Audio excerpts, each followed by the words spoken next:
पाकिस्तान जल रहा है, लोग रोड पर आ गए हैं, प्रोटेस्ट कर रहे हैं सरकार के खिलाफ। यानी कि अब टाइम आ गया है जहां पर पीओके, पाकिस्तान ऑक्यूपाइड कश्मीर की आवाम आवाज उठा रही है सरकार के खिलाफ। ये प्रोटेस्ट आज की प्रोटेस्ट नहीं। अगर आपको लग रहा है ये प्रोटेस्ट आज की प्रोटेस्ट है, तो ये 70 साल से चलती हुई थोड़ी एक प्रोटेस्ट, एक ज्वाला जो चलती आ रही थी, अब आग में कन्वर्ट हो गई है और ये रोड में दिखाई दे रही है और आप सभी के टीवी चैनल्स पे भी दिखाई दे रही होगी, जहां पे लार्ज मार्च स्केल रोड पर आ गया, प्रोटेस्ट चल रही हैं, टायर्स जलाए जा रहे हैं, शटर्स डाउन कर दिए हैं मार्केट के एक तरीके से। जहां पहले क्रिकेट मैच में अभी हारी थी एशिया कप, अब ऐसा लग रहा है कि सरकार भी अपनी कुर्सी अब खोने वाली है। शहबाज शरीफ अभी डोनाल्ड ट्रंप के पास गए थे और उनसे रिक्वेस्ट करने या उनसे प्लीज करने के लिए, लेकिन उनको यह नहीं पता कि भाई अब टाइम आ गया जहां पर लोग अपनी आवाज उठाने लग गए, कुछ डिमांड कर रहे हैं पाकिस्तान ऑक्यूपाइड कश्मीर। ये समझ लो, ये जो लड़ाई हुई है ये पाकिस्तान ऑक्यूपाइड कश्मीर और इस्लामाबाद की है और ये 70 साल से चलती हुई आई हुई लड़ाई है। लोग रोड पर क्यों आए, ये प्रोटेस्ट क्यों हुई, लोगों के अंदर गुस्सा क्यों है, और ये 15th अमेंडमेंट का क्या रोल है, इस्लामाबाद रिमोट कंट्रोल कैसे कर पा रहा है पीओके को, ये सारे के सारे जो क्वेश्चंस रहेंगे, ये प्रोटेस्ट का हर एक चीज इस वीडियो में आपको एक्सप्लेन करी जाएगी। तो मैं विकास नागर स्वागत करता हूं आप सभी का स्टडी IQ PCS चैनल पर। एक बार के लिए देख लेते हैं कि भाई बैकग्राउंड में रहा क्या था। बात स्टार्ट हुई थी 1947 से। 1947 में जब एक छोटा सा एक पोर्शन पाकिस्तान ने ले लिया था, जिसको हमने बोला था पाकिस्तान ऑक्यूपाइड कश्मीर। हमने तो नहीं बोला, हम तो भारतीय लोग ये बोल रहे थे कि भाई ये वाला जो आपने एरिया लिया हुआ ये इंडिया का है, और इंडियंस ये बोल रहे थे कि ये तो इलीगली ले लिया है, और उसको पाकिस्तान ने घोषित कर दिया था आजाद जम्मू एंड कश्मीर। क्या कर दिया था? आजाद जम्मू एंड कश्मीर।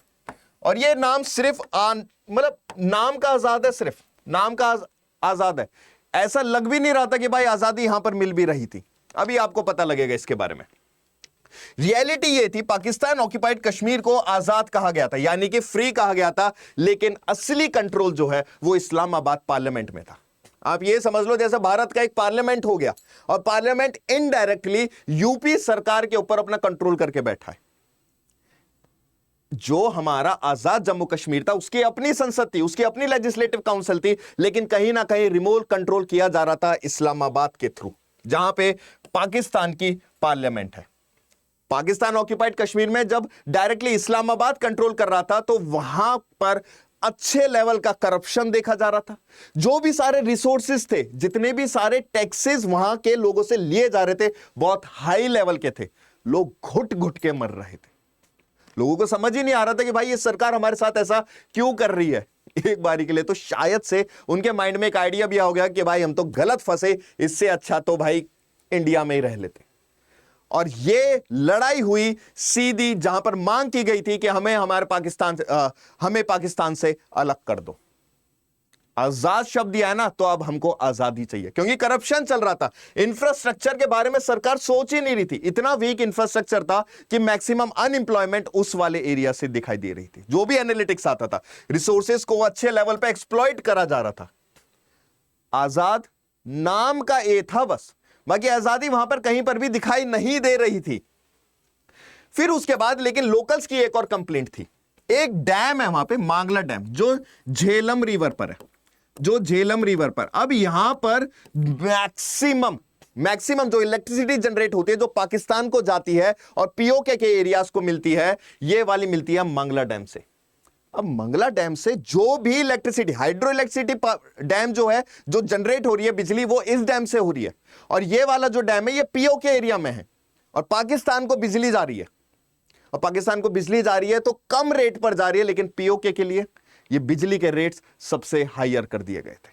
लोग इससे भी गुस्सा थे, जहां पर हाई रेट्स पर लोगों को बिजली मिल रही थी लोकली, वीड्स पे सब्सिडीज मिलती थी।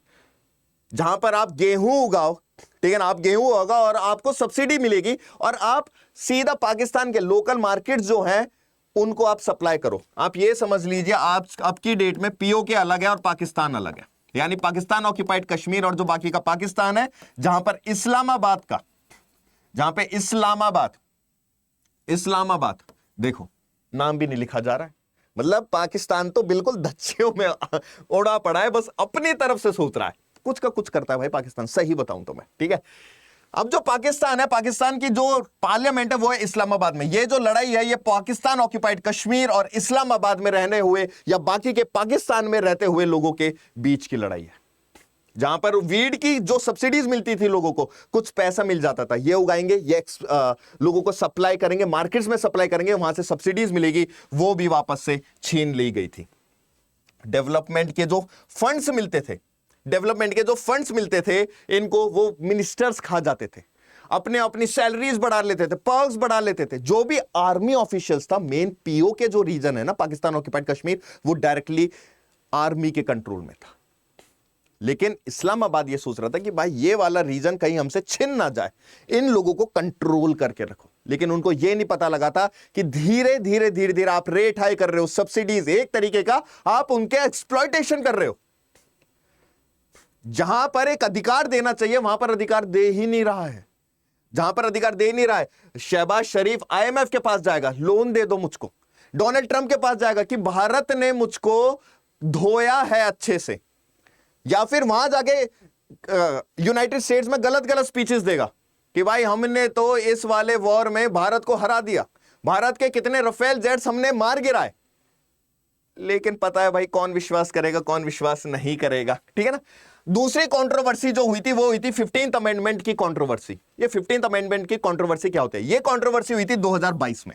2022 में ये बोला गया था कि जो पीओके पाकिस्तान ऑक्यूपाइड कश्मीर एक रीजन है, उसको कॉन्स्टिट्यूशनल स्टेटस दे दिया जाएगा, यानी कि अब डायरेक्टली कंट्रोल होगा इस्लामाबाद का, डायरेक्ट कंट्रोल होगा इस्लामाबाद का। यानी कि पीओके की जो लेजिस्लेटिव असेंबली, जो विधानसभा थी, अब उसमें कोई कंट्रोल नहीं होगा। मेजर जो कंट्रोल होगा किसका कंट्रोल होगा? पाकिस्तान का कंट्रोल होगा पीओके के ऊपर, यानी कि इस्लामाबाद का कंट्रोल होगा। मेजर जो डिसीजंस लिए जाएंगे पाकिस्तान ऑक्यूपाइड कश्मीर में, वो डायरेक्टली कंट्रोल किए जाएंगे इस्लामाबाद से। यानी कि अब लोकल असेंबली जो होती थी, अब उनका थोड़ा सा जो कंट्रोल है वो कम हो जाएगा। और पाकिस्तान आर्मी हो गई है, ब्यूरोक्रेट्स हो गए हैं, उनका कंट्रोल बहुत अच्छी तरीके से गेन हो जाएगा पाकिस्तान ऑक्यूपाइड कश्मीर के इंटरनल मैटर्स में। यानी अब डायरेक्टली कंट्रोल अगर इस्लामाबाद को रहे, जितने भी सारे इंपॉर्टेंट लीडर्स हैं, ब्यूरोक्रेट्स हैं, मिनिस्टर्स हैं, आर्मी है, अब वो डायरेक्टली कंट्रोल कर सकेगी, कानून बनाएगी उनके लिए, किस तरीके से क्या चीजें होंगी। अब कौन डिसाइड करेगा? इस्लामाबाद डिसाइड करेगा। और ये जब आई थी कंट्रोवर्सी, ये 15th अमेंडमेंट के रूप में लोग वापस से सड़कों पर उतर आए थे, जहां पे लोकल आदमी फिर परेशान हो गए थे, फिर से परेशान हो गए थे। जहां पहले तो करप्शन चल रहा था, इंफ्रास्ट्रक्चर इतना कमजोर था, और अब जाके ये 15th अमेंडमेंट की कंट्रोवर्सी देखने के लिए मिल गई थी, जहां पे लोकल्स ने बोल दिया था कि भाई ये चल क्या रहा है, ये हो क्या रहा है, जहां पर रियल रिप्रेजेंटेटिव जो है। अब आप खुद सोचो, आपकी गांव की एक सरकार है, तो आप अपनी कंप्लेंट लेकर वहां जाओगे और उनसे एक सहानुभूति है तो वो भी आपकी कंप्लेंट देखेंगे। जहां पर इस्लामाबाद पहले ही पीओके के रीजन को धो रहा था और अब तो कॉन्स्टिट्यूशनल स्टेटस भी ले लिया, यानी संविधानिक स्टेटस ले लिया है, अब तो भाई कानून भी उन्हीं के लिए बनाएगा, यानी नहले पर दहला। सिंपल। जहां पे रियल रिप्रेजेंटेशन जो था वो लैक किया जा रहा था, अमेंडमेंट जो था वो कहीं ना कहीं लोगों की अब आवाज दबाता, आवाज दबाएगा। 2022 में देखने को मिलती, जहां पे लोग डर रहे थे, हम जो आवाज कर रहे थे, प्रोटेस्ट कर रहे थे, अब कहीं ना कहीं कॉन्स्टिट्यूशनल संविधानिक के उससे ये वाली आवाज हमारी अब दबा दी जाएगी। जहां पर लोग वापस से स्ट्रीट्स पर आ गए थे, हाईवेज को बंद करने लग गए थे, ब्लॉक करने लग गए थे, और स्लोगन्स यानी कि आवाज चिल्ला के बताने लग गए थे कि भाई हमको आजादी चाहिए पाकिस्तान से। वहीं पर ही कोने में कहीं ना कहीं मोदी जी हंस भी रहे होंगे कि भाई ये हो क्या रहा है, पाकिस्तान खुद ही अपने पैर पे कुल्हाड़ी मारने के लिए कर रहा है सारे के सारे काम। तो अवाम फिर से, जो वहां की पब्लिक थी, फिर से स्ट्रीट्स पर आ गई थी, रोड पर आ गई थी पाकिस्तान के खिलाफ प्रोटेस्ट करने से कि हमें अगर आजाद जम्मू कश्मीर बोला गया है तो अब हमको आजादी चाहिए। आप कहीं ना कहीं डायरेक्टली कंट्रोल कर रहे हो, कहीं ना कहीं कानून कर रहे हो, तो ये एक मेजर रीजन भी रहा था। उसके बाद इस्लामाबाद रिमोट कंट्रोल पॉलिटिक्स, दो रीजन हमने देख लिए हैं, रीजन हमने देख लिया। तीसरा है इस्लामाबाद का डायरेक्टली कंट्रोल। इस्लामाबाद का डायरेक्टली कंट्रोल कैसे है? अब ये मानो कि जो पीओके रीजन है, उसकी जो लेजिस्लेटिव असेंबली है, यानी कि उसकी जो विधानसभा है, उसकी जो लेजिस्लेटिव असेंबली विधानसभा है, उसमें सीट्स जो है वो 12 रिफ्यूजीज के लिए रिजर्व्ड है। वो रिफ्यूजीज कश्मीरी जो डायरेक्टली भारत के कश्मीर से माइग्रेंट होकर आए हैं और वो पीओके में रह भी नहीं रहे हैं, वो रह रहे हैं पाकिस्तान के एरिया में, लेकिन सीट्स रिजर्व कहां है? पीओके में 12 सीट्स रिजर्व है। अब कहीं ना कहीं जब इलेक्शंस होते थे, वोटिंग्स होती थी, तो बाकी की जो पाकिस्तान की पॉलिटिकल पार्टीज थी वो ये 12 मेंबर्स यानी कि अपने कैंडिडेट्स खड़े कर देती थी कि भाई आप 12 रिफ्यूजीज बन जाओ, इनडायरेक्टली आप 12 रिफ्यूजीज हो हमारे, और उनको जिताकर सीधा बिठा देती थी पीओके के लेजिस्लेटिव असेंबली में, यानी पाकिस्तान ऑक्यूपाइड कश्मीर। लोग वहां के हैं भी नहीं और चुन के जा रहे हैं वहां पर। भाई क्या तो कानून बनाएंगे, क्या तो उनको आजादी चाहिए होगी, क्या वो डिमांड करेंगे और क्या उनकी डिमांड फुलफिल होगी उस दौरान में। 12 सीट्स पीओके असेंबली में रिजर्व्ड हैं कश्मीरी रिफ्यूजीज के लिए, जो लेकिन पाकिस्तान में सेटल्ड हैं। ये refugees do not vote locally, ये वहां के लोकल रेसिडेंट्स हैं ही नहीं, लेकिन वहां पर चुने जाएंगे। भाई वाह भाई वाह, वहां के लोकल रेसिडेंट है नहीं लेकिन वहां के लोग वहां के चुने जाएंगे, लेकिन जो पाकिस्तान में रह रहे हैं। अब कहीं ना कहीं कॉन्स्टिट्यूशनल स्टेटस देके, संवैधानिक स्टेटस देके उन पे कंट्रोल कर रहे थे। फिर बाद में ये वाली जो चीज थी इस्लामाबाद, जहां पर रिमोट कंट्रोल बना था, क्योंकि 12 जो रिफ्यूजीज थे उनके लिए सीट रिजर्व थी पीओके में, तो कहीं ना कहीं ऑपोजिशन पार्टी में वो अपनी मेजॉरिटी बना लेते थे। जहां पर उनको ऐसा लगता था कि हम लोकल्स हमारी सरकार खुद बनाएंगे और पीओके के बारे में सोचेंगे, वहीं पर ही कहीं ना कहीं 12 लोग आकर इस्लामाबाद में छोटी सी हल्की सी एक मेजॉरिटी बना लेते थे। और फिर किसके हाथ में कंट्रोल आ जाता था उन 12 रिफ्यूजीज, क्योंकि किसकी बात मानेंगे? इस्लामाबाद की बात मानेंगे। वो पीओके में थोड़ी रह रहे रिफ्यूजीज, वो तो पाकिस्तान में रह रहे हैं, वो तो पाकिस्तान में रह रहे हैं, जहां पर कहीं ना कहीं पीओके के पॉलिटिक्स में डायरेक्ट इस्लामाबाद फिर से इन्फ्लुएंस करना स्टार्ट कर दिया था। इलेक्ट्रिसिटी जो बांग्लादेश से है वो पाकिस्तान के लिए तो सस्ती है, लेकिन पीओके के लिए एक्सपेंसिव है। हाइड्रो पावर प्रोजेक्ट जो रहते हैं वो इस्लामाबाद के लिए सही है, लेकिन लोकल कम्युनिटी जो पीओके में रह रही है उनके लिए कोई बेनिफिशियल नहीं है। पानी की, बिजली की, हर एक चीज की कम्युनिटीज हो गए, रिसोर्सेज हो गए हैं, मिनरल्स, हर एक चीज उनकी एक्सप्लॉइट की जा रही थी। यह समझ लो कि फांसी लगाई जा रही थी लेकिन मारा नहीं जा रहा था। उनको नीचे बिठा दिया गया था, वो मांग कर रहे थे, लेकिन कहीं ना कहीं इस्लामाबाद लात मार रहा था कि बेटा हम ना तुम्हें उधर जाने देंगे ना कहीं जाने देंगे, और तुम्हारी जो मांग है उसको तो हम दबाई देंगे कहीं ना कहीं। तो उस एरिया पे वो पकड़ बांधना चाह रहा था। वीआईपी कल्चर आ रहा था, करप्शन तो हमने देखा ही था, जहां पर वहां के लोग जो कमा रहे थे, जो टैक्सेस ले रहे थे, वो डायरेक्टली पाकिस्तान के इस्लामाबाद में जा रहे थे। वहां के जो मिनिस्टर्स थे उनकी सैलरीज आई थी, मजे ले रहे थे, बहुत बढ़िया पर्क्स, लेविश लाइफ जी रहे थे वो लोग, जहां पे public access to electricity, wheat, education, जहां पे बहुत ज्यादा कॉस्टली हो रही थी, ना पढ़ पा रहे थे, ना बिजली मिल पा रही थी, एक तरीके से तो उनका दम घोटा जा रहा था। तो ये प्रोटेस्ट आज की प्रोटेस्ट नहीं है, ये 2022, 23, 24, 70 साल से चलती हुई आई हुई लड़ाई है जो पीओके की और इस्लामाबाद की है। एक तरीके से ऐसा लग रहा है जैसे अभी जो सिनेरियो हुआ था नेपाल में और अभी उत्तराखंड में अभी देखने के लिए मिला है, जहां पर नेपाल में जेनजीज का प्रोटेस्ट देखने के लिए मिला था, जहां पे भाई नेपाल जला दिया गया था और प्राइम मिनिस्टर ने अपना रेजिग्नेशन दे दिया था, जहां पर अब आग लगती जा रही है और लोग अपने हक की लड़ाई अब पूरी तरीके से मांग रहे हैं। क्योंकि अब जो बात है, अब यूनिटी की बात नहीं है, यूनिटी की बाहर पूरे पाकिस्तान को यूनाइट करना, अब यूनिटी की बात नहीं है, अब लोग अपनी अखंडता और अपनी डिग्निटी को मेंटेन करना चाह रहे हैं। रीसेंट अब क्या हुआ है, हमने देखें कि अच्छा ठीक है वो वाली चीज चलती आई है, उसके बाद 15th अमेंडमेंट भी हुआ था, इस्लामाबाद का रिमोट कंट्रोल भी है, और लेकिन अभी क्या चीज हुई है जहां पर ये प्रोटेस्ट अभी देखने के लिए मिली थी हमें 2023 और 24 में। इलेक्ट्रिसिटी रेट जो थे वो बढ़ा दिए गए थे, वीट्स की जो सब्सिडी थी यानी गेहूं आटे की जो सब्सिडी थी वो छीन ली गई थी, लोकल्स प्रोटेस्ट करने लग गए थे। अभी तक हमने ये वाली चीज देखी, छोटी छोटी स्ट्राइक्स हमको देखने के लिए मिल रही थी, 2-3 महीने, विद इन 2 और 3 मंथ्स, 2-3 महीने के अंतर्गत ही लोग प्रोटेस्ट करने लग गए थे, लेकिन सरकार जो है वो इग्नोर कर रही थी। सरकार इग्नोर कर रही थी उनको, अच्छे लेवल पे इग्नोर कर रही थी।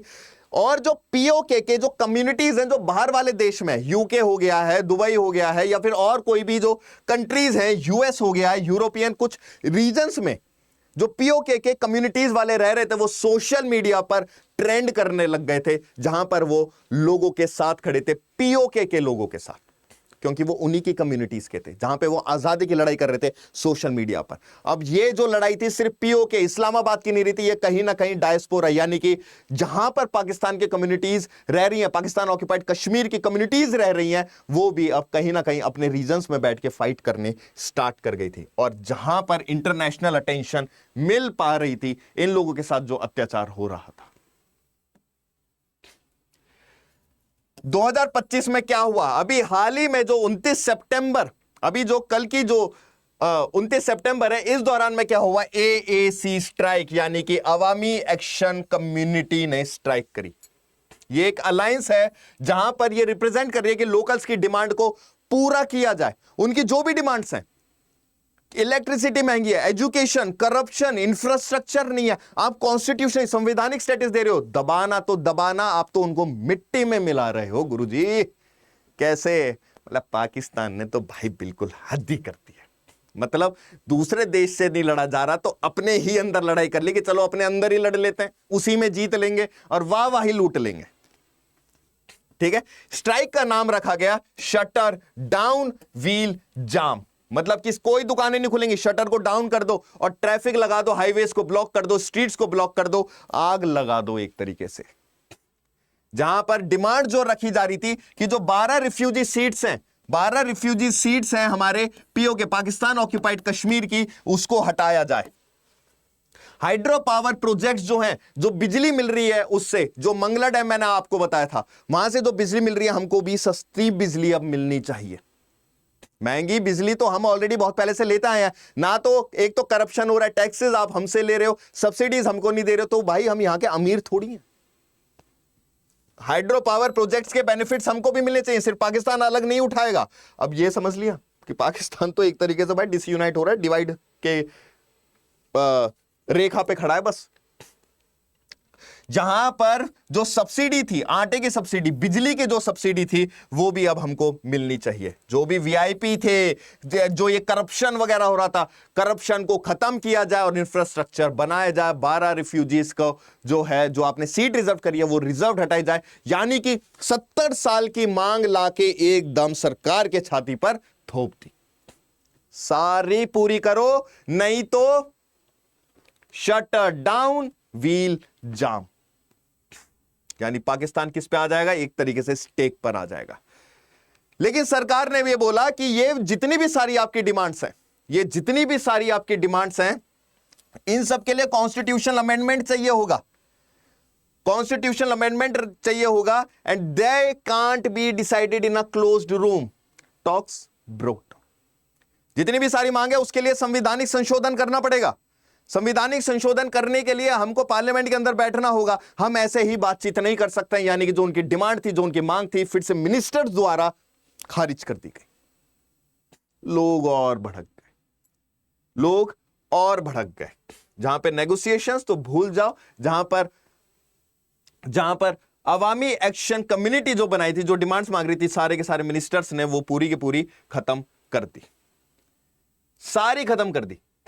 ग्राउंड रियलिटी क्या देखी जा रही है, प्रोटेस्ट डे पर क्या क्या चीजें देखी गई थी, जहां पर मुजफ्फराबाद कंप्लीटली शटडाउन देखा गया था और पीओके की कुछ सिटीज भी वहां पर शटडाउन देखी गई थी, जहां पर शॉप्स हो गई हैं, व्हीकल्स हो गए, मार्केट हो गए, वो सारी की सारी मार्केट्स बंद थी। Lawyers, traders, civil society support कर रहे थे इस वाली स्ट्राइक को, और यूके, यूएस, यूरोप में बैठे हुए पाकिस्तान ऑक्युपाइड कश्मीर कम्युनिटीज भी अब प्रोटेस्ट करने लग गई थी। इन्फ्लुएंस, यानी कि अपने जो उनके राइट्स हैं, बोलने का अधिकार, दिखाने का अधिकार, वो सारी चीजें सोशल मीडिया के थ्रू वो कर रहे थे। यानी कि पूरा का पूरा जो प्रेशर है वो बिल्ड किया जा रहा था, पूरा का पूरा प्रेशर बिल्ड किया जा रहा था।